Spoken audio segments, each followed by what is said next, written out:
세상은 힘을 추구합니다. 여러분, 힘 하면은 무엇이 생각나세요? 권력과 돈과 그 다음에 또 사람이 앞에 와서 굽신거리는 그러한 그 모습이 생각을 하게 합니다. 세상은 이 힘을 추구하게 하는데요, 사실은 그것은 세상에서 온 것보다는 사탄이 우리 마음속에 주는 그러한 그 화상입니다. 그런데 이 힘은 영원하지 않지요?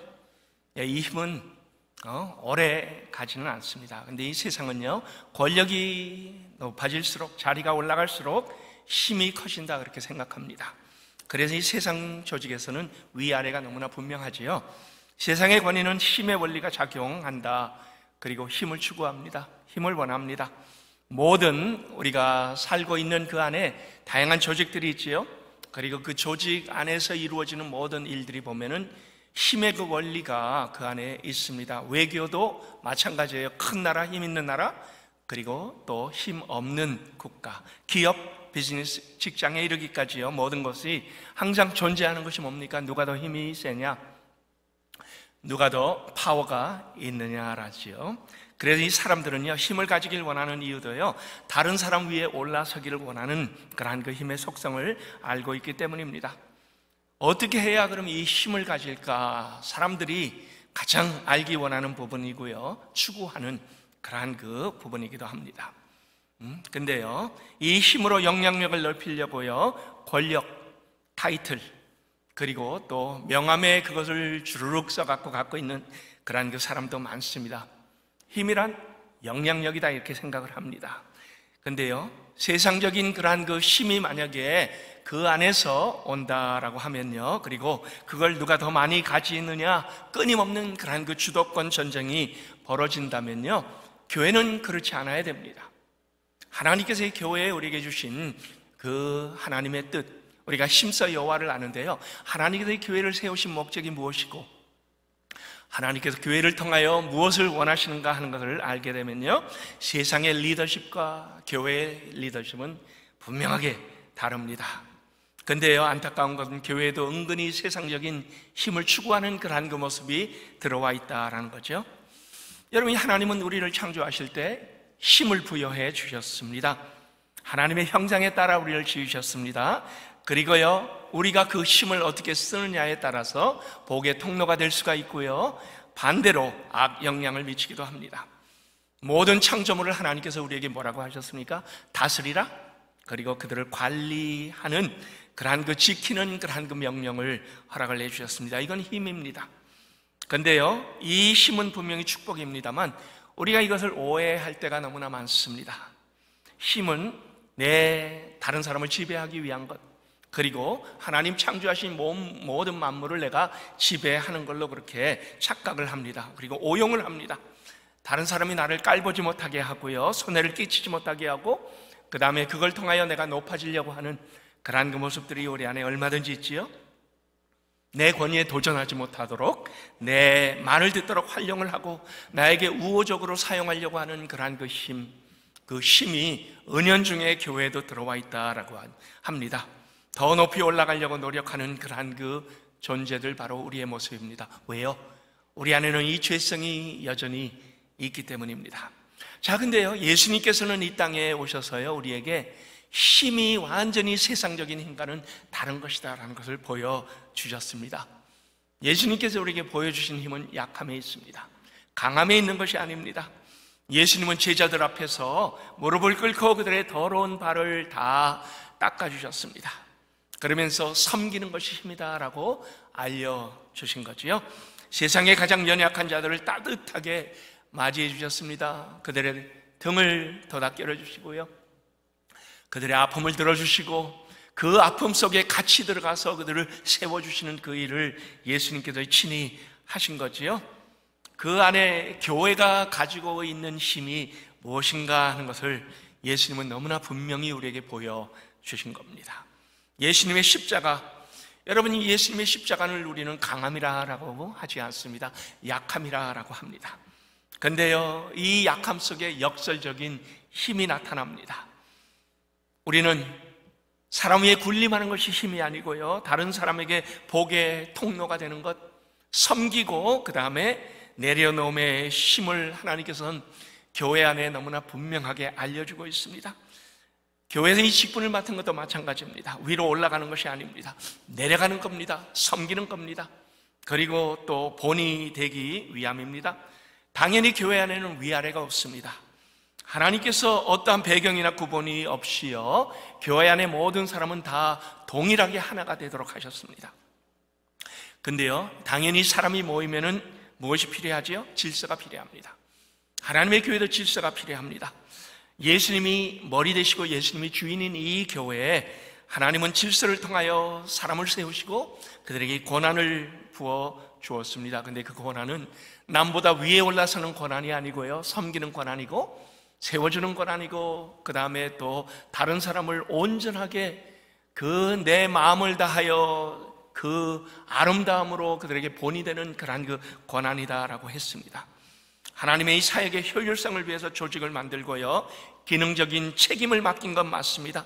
그러나 그 기능은 누구에게 명령함으로 나타나는 기능이 아닙니다. 그래서 이 교회에서는 세상 조직과는 다른 그러한 그 원칙이 적용이 됩니다. 힘의 원리가 아닙니다. 은혜의 원리입니다. 그리고 이 은혜의 원리는요, 우리 그동안 2000년 동안의 교회를 보면요, 하나님의 은혜가 풍성한 곳에서는 훨씬 더 하나님 안에서 그 교회에 놀라운 일들이 일어났습니다.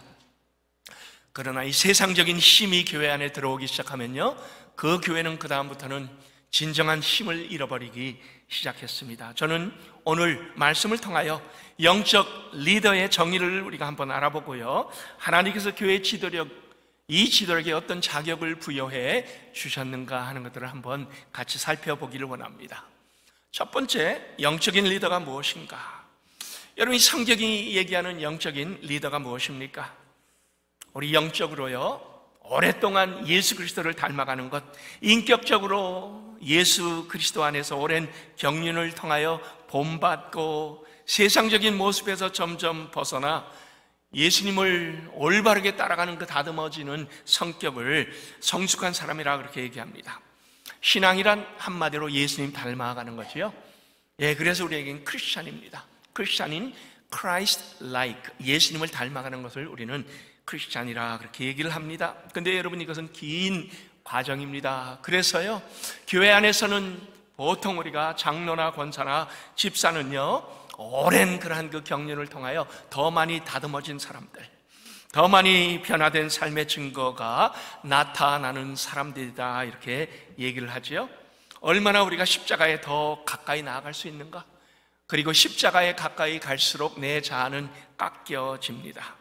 그리고 예수님의 은혜가 우리 안에 드러납니다. 그래서 영적인 리더는 얼마나 능력이 있느냐로 판가름 나는 것이 아니고요, 얼마나 하나님 안에서 이 귀한 교제를 하고 있느냐로 판가름이 난다라고 합니다. 우리가 보통 어떤 은사가 있느냐, 어떤 특성을 가지고 있느냐, 무엇을 잘하느냐, 어떤 재능이 있느냐, 뛰어나냐, 이런 것을 보통 지도자로 묻습니다. 세상이 얘기하는 방법입니다. 그러나 교회에서는요, 하나님과의 관계가 어떠냐, 이걸로 우리는 가장 하나님 원하시는 그러한 그 지도자를 선출을 해야 된다라는 그러한 그 얘기입니다. 왜 그렇습니까? 하나님의 교회에 감독으로 세움을 받았기 때문입니다. 감독이다. 물론 그 안에는 장로, 안수집사, 권사 다 포함이 됩니다. 그리고요, 그 감독이라는 그러한 그 말 속에 보면요, 엄청난 책임이 그 안에 담겨져 있습니다. 디도서 1장 7절에 보니까 첫 단어가 감독이에요. 그리고 감독이란 디도서 1장 5절에 나타나 있습니다. 각 성에 장로를 세우게 하려 함이라. 동일합니다. 디도는 그레데 섬에 남겨졌습니다. 왜요? 바울이 시작한 일을 지속하려고 하는 그러한 그 목적입니다. 교회를 세우는 거죠. 여러분, 교회를 세우는 것이 뭡니까? 결코 건물을 세우는 것이 아닙니다. 교회를 세운다라는 것은 사람을 세우는 것을 얘기합니다. 우리 예수님의 가장 큰 관심은 사람을 키우는 것이었고 사람을 세우는 것이었습니다. 그래서 복음으로 예수님을 영접한 사람들이 이제 세워지는데요, 건강하게 계속 그들이 자라나게 하려면요, 그들을 이끌 수 있는 사람이 필요합니다. 그래서 이 교회는 조직이 필요한 겁니다. 감독, 그것은 장로, 감독, 그것은 당연히 권사와 안수 집사에게도 부여가 됩니다. 영적인 리더라라는 그러한 뜻입니다. 교회를 돌아보라라고 했습니다. 교회 이것저것을 여러분 건물에 어디가 흠이 생기고 이런 것들을 돌아보라. 물론 그것도 포함이 되겠죠. 그러나 그것 이전에 가장 먼저 우리가 돌아보는 것은 사람을 돌아보라라는 그러한 그 얘기입니다. 부족한 부분을 채워주는 겁니다. 연약한 사람들을 세워주는 겁니다. 그리고 그 안에서 하나님의 교회가 아름답게 영적으로 성장할 수 있도록 만들어내는 것, 그것이 하나님께서 교회에 필요한 그러한 그 지도력을 세웠다라는 그러한 그 이유입니다. 누가 할 수 있습니까? 장로가 할 수 있는 것, 권사가 할 수 있는 것, 안수 집사가 할 수 있는 그러한 그 부분이 있습니다. 그래서 1장 9절에 보세요. 말씀의 가르침을 그대로 지켜야 한다라고 했습니다. 왜요? 능히 바른 교훈으로 권면하고 거슬러 말하는 자들을 책망하게 하여 함이라. 여러분이 먼저 본을 보여야 돼요. 그래야 우리가 권면도 할 수가 있고요, 또 책망도 할 수가 있는 겁니다. 만약에 내 삶이 떳떳하지 못하면요, 다른 사람에게 책망은커녕 권면조차도 할 수가 없습니다.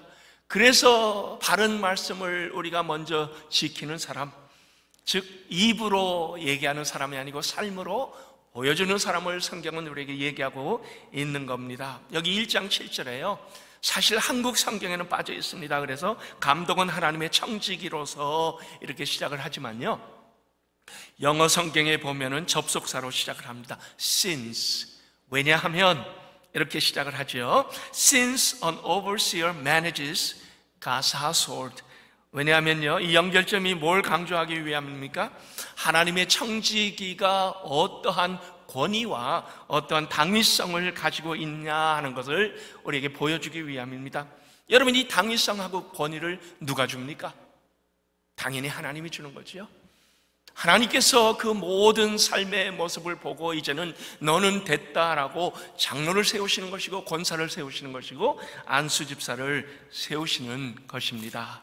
자, 그래서요, 우리 본문에서 여기에 있는 그 지도자들의 기준을 명확하게 제시를 하고 있습니다. 그 기준이 뭡니까? 한마디로 얘기하면 경건입니다. 6절에 보세요. 바울은 장로의 기준을 제시할 때 책망할 것이 없을 것이라고 먼저 요구를 합니다. 자, 근데 우리 여기 자세하게 살펴야 됩니다. 그 책망할 것이 없는 상황의 자리가요, 어디입니까? 밖의 사회가 아닙니다. 우리가 주목해야 할 것은요, 바로 그 기준이 가정에 있다라는 사실입니다. 아내는 한 명이어야 되고, 아니면 남편은 한 명이어야 합니다. 그 자녀들이 믿음을 가지고 방탕하거나 불순종하지 않아야 된다. 즉, 믿음의 본을 보일 때 자녀들은 그것을 보면서 그대로 신앙의 그 아름다움으로 따라간다라는 그러한 그 얘기지요. 증명하는 자리의 우선권이 가정입니다. 그가 사회에서 어떤 사람으로 비춰지고 있는가, 물론 그것도 중요합니다. 그러나 그것 이전에 가장 우선은 어떤 남편인가, 어떤 아내인가, 어떤 아버지인가, 어떤 엄마인가를 확인을 해야 된다라는 거죠. 그리고요, 그 사람의 어떤 은사가 있고 어떤 능력을 발휘할 수 있느냐, 그거는 세컨더리, 그 다음 나오는 겁니다. 매일 삶의 영역에서 얼마나 모범적으로 살고 있는가. 왜냐하면요, 한 가정에서의 삶은요, 교회에서 일하는 모습의 모형이 되기 때문입니다. 즉, 앞으로 교회에서 이 사람이 어떤 지도자가 되느냐, 가정을 보면은 앞으로 어떤 지도자가 될 수 있느냐, 이것을 알 수 있기 때문입니다. 그리고 나서 그 다음에 하나님은 사회에서 청지기로서 교회 밖의 세상에서 어떤 모습을 가져야 하는가 7절에 나타나고 있습니다. 책망할 것이 없어야 함을 여기서 또 강조를 하지요. 뭐라고 합니까? 제 고집대로 하지 아니하며 급히 분내지 아니하며 술을 즐기지 아니하며 구타하지 아니하고 더러운 이득을 탐하지 아니하며. 우리에게요, 인격이 제대로 성숙하지 못한 자는요, 교회에서 이 직분을 맡으면 안 된다라는 얘기나 동일합니다. 어떻게 사람이 분을 내고 술을 즐기고 구타하고 탐닉하고, 여러분, 이러한 그 모습들은요, 사실 바울 당시에 흔히 찾아볼 수 있는 그러한 그 특성이었습니다. 귀족들, 돈 있는 자들, 높은 지위에 있는 자들은요, 밑에 있는 하급층들을 함부로 대했습니다. 그리고요, 그들을 짓밟고 올라서고 세상에 힘이 있다고 이 권력과 힘을 나타내는 그러한 그 모습은 세상에서 일상적인 그러한 그 모습이었습니다. 근데요, 바울이 무슨 얘기를 합니까? 그 모습이 교회까지 들어오면 안 된다라는 거죠. 간절하게 디도에게 이것을 부탁을 하고 있습니다. 그러한 행동을 하는 자를 살펴보고 그러한 자는 자격이 없다라고 합니다. 여기에 열거된 지도자의 그 자격을 보면요, 한마디로 인격이 성숙한 사람입니다. 매사에 믿음직한 사람을 얘기합니다. 여러분이 믿음직하다라는 것이 뭡니까? 변화무쌍한 그러한 행동을 하지 않는 사람입니다. 자신이 말한 것을 신실하게 지키는 사람을 얘기합니다. 이것은 경건에 있어서 굉장히 중요한 요소들입니다. 경건이 뭡니까? 예수 그리스도의 성품을 따라가는 거죠. 하나님은 신실하시고 변함이 없으신 분입니다. 바로 그 하나님을 알고 따라가는 것, 하나님의 속성과 같은 성품으로 닮아가는 것, 바로 그런 사람이 교회의 지도자로서 자격이 있다, 적합하다라는 그런 얘기를 합니다. 자, 근데 제가 질문을 합니다. 이러한 사람이, 이러한 기준, 여러분 가능한 사람이 얼마나 있겠어요? 그러나 오해하지 마세요. 성경은 선천적으로 도덕적이고 윤리적으로 높은 기준을 가진 사람을 얘기하는 것이 아닙니다. 왜냐하면요, 우리도 예수 믿기 전에는요, 똑같은 죄인이었습니다. 인격이 성숙하지 못했습니다. 양심이 마비되었고 고집세고 분을 참지 못하는 아주 지저분한 그러한 그 성격이 우리의 본 모습이었습니다. 근데요, 우리가 예수님을 알고 나서 예수님 안에서 변화된 그러한 그 모습 속에요, 이제는 죄성을 이길 수 있는, 그리고 우리의 행실, 옛 행실을 버리며 거듭난 증거가 드러나는 그러한 그 모습을 가지기 시작했습니다. 근데요, 여러분, 이것을 우리가 어떻게 계속 가질 수가 있습니까? 성경은 우리에게 너무나 분명하게 얘기합니다. 예수 안에 거하라. 즉 우리의 노력으로, 우리의 힘으로 이 모든 것을 만들어내는 것이 아닙니다. 우리가 얼마나 예수 안에 거하고 있는가, 우리가 얼마나 매일매일 십자가 앞에 나오고 있는가, 우리가 얼마나 하나님께서 우리에게 주신 그 은혜의 힘으로 살아갈 수 있는 그러한 그 하나님과의 연결점을 가지고 있는가, 이게 우리의 거듭난 증거라고 얘기를 하고 있습니다. 우리는 교회 지도자를 선출할 때요, 그 삶의 열매를 보라라고 합니다. 열매가 뭐예요? 자기 자신을 부인하고요, 날마다 자기 십자가를 지고 예수 그리스도를 따르는 것, 바로 그게 열매입니다. 교회 안에서 만약에 자기 자랑을 일삼고 자기의 공로를 드러내고 내가 얼마나 잘났는가를 계속 떠벌리고 다닌다면, 그리고 그것은 은혜보다 자기의 힘 자랑을 할 가능성이 높습니다. 지도자가 돼서도 자기 자신을 높일 그러한 그 가능성이 높습니다. 경건이 뭡니까? 내 자아는 서서히 죽고 내 안에 예수가 살아나는 것, 그리고 그것은 매일 훈련을 통하여 나타나게 됩니다. 여러분, 그걸 통하여 어떤 모습이 나옵니까? 선한 영향력이 나타나게 됩니다. 저는 오늘 선출되는 우리의 직분자가 예수님 안에 거하는 증거가 분명한 사람이 뽑혀지기를 예수 그리스도의 이름으로 축원합니다. 두 번째로, 하나님께서 교회 안에 세우시는 사람은 하나님의 청직이라고 했습니다. 7절에 보세요. 그리고 감독 안에는 교회 지도자가 다 들어있습니다. 하나님의 청직이라고 했습니다. 영어로 steward. 물론 이 비행기의 stewardship 이러한 stewardess 이러한 얘기도 있습니다만, 그 본래 의미가 뭡니까? 관리하고 돌아보는 그러한 그 직무를 가진 자. 여기에 지도자를 세우는 것은요, 돌아보는 특별한 직무에 택함을 받았다라는 그러한 그 얘기입니다. 예수님은요, 모든 성도를 다 청직이라 그렇게 얘기했습니다. 그러나 바울 서신에 보면요, 교회 직분을 청직이다 이렇게 특정을 했습니다. 그리고 그 의미는요, 삶의 모범을 보이는 자입니다. 세상에서는 힘을 가진 자가 높임을 받습니다. 근데요, 교회에서는 힘을 내려놓는 자, 그리고 섬기는 자가 높임을 받습니다. 교회와 세상은 완전히 다른 그러한 그 원리로 운영이 된 것을 우리가 보게 됩니다. 하나님의 교회를 관리하고 책임 있게 쓰임받기 위해서는 어떻게 해야 됩니까? 삶의 본을 보여야 됩니다. 삶으로 가르치는 자가 되어야 됩니다. 바른 교훈으로 살아가는 자가 되어야 한다라고 합니다. 그래야 말씀으로 권면합니다. 교회를 허무는 자를 책망할 수 있는 권위도 있습니다. 자, 이것은요, 삶이 아니에요. 아니요, 말이 아닙니다. 삶으로 보여야 되는 것이다 라고 얘기를 합니다. 그리고 그것만이 아니에요. 디도서 우리가 1장 1절에 보니까 바울이 자기 자신을 특정하여 사용한 아주 중요한 단어가 하나 나옵니다. 하나님의 종, 예수 그리스도의 사도인, 사도 이전의 종이라고 했습니다. 디도에게 자기 자신을 이렇게 소개를 해요. 하나님의 종인 나 바울. 교회에 주어진 직분은요, 한마디로 하나님의 종입니다. 그래서 우리는 오늘 하나님의 종을 선출하는 시간입니다. 장로, 권사, 안수집사 다 하나님의 종을 선출하는 그러한 그 시간입니다. 여러분, 종이 뭡니까? 주인이 아니에요. 종은 선택권이 없습니다. 주인이 하라는 대로 순종하는 것이 바로 종입니다.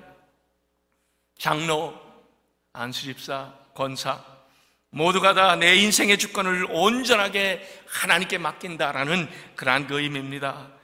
여러분, 교회에서 여러분을 선출하는 의미는요, 앞으로 종으로 살아가란 그러한 그 강제적인 요청이 되는 겁니다. 하나님께서 부여해 주시는 그러한 그 종의 모습으로 살아가는 겁니다.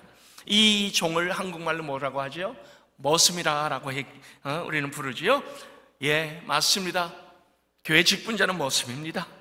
머슴은 다른 사람 집에 들어가 모든 일을 해주면서요, 자기의 인생을 거기에 다 거는 사람입니다. 자, 이제 교회 직분자는 하나님의 집의 머슴이 되는 겁니다. 그리고 하나님의 집에서 하나님이 시키는 일을 감당하는 사람입니다. 내 인생이 더 이상 없어요. 주인의 뜻에 따라 좌우되는 것, 그것이 머슴입니다. 장로, 안수집사, 권사, 머슴이에요. 내 인생은 포기하고 하나님 원하는 일을 위하여, 교회를 위하여 이제는 온전하게 쓰임받겠습니다. 이 사원입니다. 세상이 보면은 얼마나 헛된 일인가 이렇게 생각을 하지만요, 그러나 하나님 안에서는 영광스러운 자리입니다. 면류관을 받을 수 있는 그러한 그 자리가 됩니다.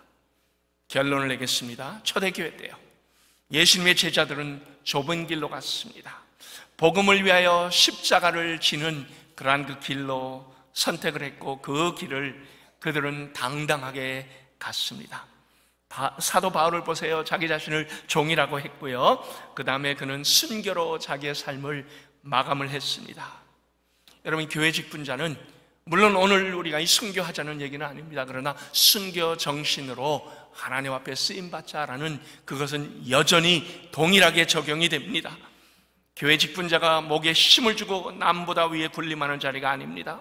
내 자신을 비우고 하나님의 거룩한 일을 위하여 앞장서서 헌신하는 자리가 됩니다. 그러나 어떻게 불리든 종이든 머슴이든 아니면 관리자든 다 자기의 뜻을 이루는 직책이 아닙니다. 주님이 부르신 자리에서 주님의 목적대로 충성하는 자가 되어야 됩니다. 즉 겸손하게 쓰임받는 것이 바로 여기입니다. 무익한 종이다. 여러분, 이게 무슨 말입니까? 예수님 외에는 자랑할 것이 없다. 그리고 예수님의 청지기로 쓰임받아야 됩니다. 저는 오늘 우리가 마음을 다하여 선출하되 하나님의 아름다운 뜻이 나타나고 하나님 마음에 합당한 자가 선출되기를 예수 그리스도의 이름으로 축원합니다.